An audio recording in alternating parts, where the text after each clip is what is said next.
স্বাগত জানাচ্ছি beauty health tips ঘরে। আশা করি সবাই ভালো আছেন, সুস্থ আছেন, নিরাপদ আছেন। আপনারা যারা রূপ এবং স্বাস্থ্য সচেতন তাদের জন্য আমাদের এই চ্যানেল। নিয়মিত ইনফরমেটিভ কন্টেন্ট পাওয়ার জন্য চ্যানেলটি সাবস্ক্রাইব করে আমাদের পাশেই থাকুন।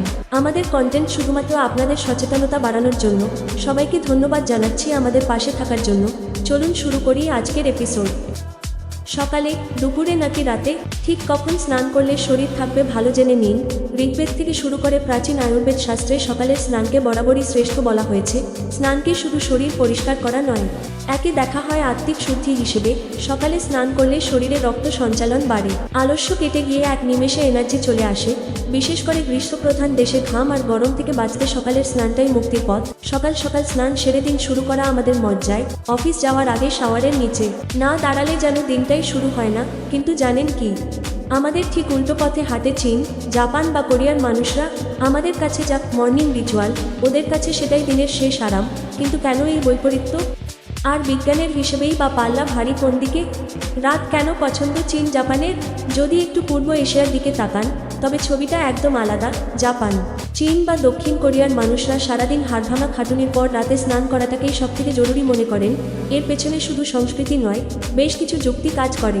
টক্সিন মুক্তি চীনা সংস্কৃতি অনুযায়ী সারাদিনের ধুলোবালি, নেগেটিভ এনার্জি আর ক্লান্তি ধুয়ে ফেলতে রাতের স্নানই সেরা। গভীর ঘুম, আবার জাপানিরা বিশ্বাস করেন রাতে ঈষদুষ্ণ জলে স্নান করলে শরীরের পেশি শিথিল হয়, যা ইনসোমনিয়া বা অনিদ্রার সমস্যা দূর করে।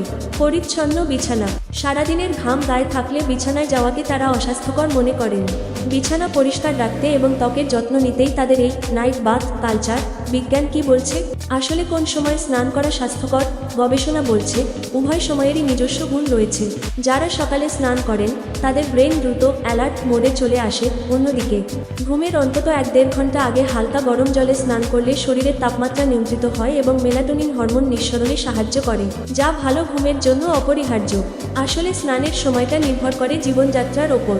আপনি যদি সকালে কাজ শুরুর জন্য এনার্জি চান, তবে ভারতীয় প্রথাই সেরা। আর যদি মানসিক চাপ কাটিয়ে শান্তিতে ঘুমোতে চান, তবে জাপানিদের সময় ট্রাই করে দেখতেই পারেন।